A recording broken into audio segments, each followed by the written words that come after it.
Every math concept you need to know for your digital S.A.T. part 11. So today I'm going to do quadratic and cubic equations, so functions, right? Quadratic and cubic equations might appear at the end of the S.A.T. on the questions that are supposed to be hard, but if you know the basics, it's really easy to solve. So first off, what is it? So it's essentially like a quadratic equation, but instead of having two parentheses put an x in it, it has three. So it's, for a cubic equation it's 3, for quadratic it's 4. So a cubic would be this.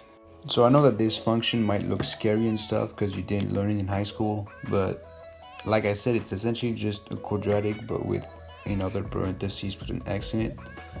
So like, you know, a quadratic, let's say we have x minus 3 and x plus 4, then the two zeros are 3 and 4. So you just take the number that's next to the x times minus 1 and you have the x-intercepts.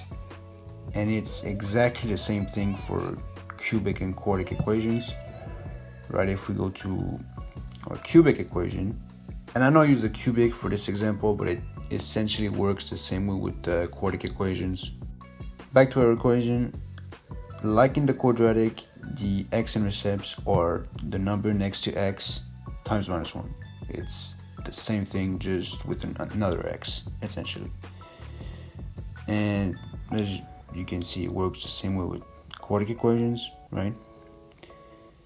But if they give you, let's say, 3-4 points of an equation like this, just hit regressions, right, way faster, and you're less likely to make mistakes. So just do that.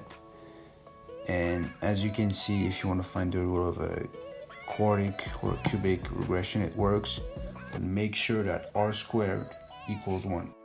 If r squared doesn't equal 1, your equation does not work. I made a video on regression, so go check that out. And yeah, that's essentially all you need to know. They're not gonna ask you really complex questions on these two equations because they know you didn't learn them in high school. So as long as you know this, you're good.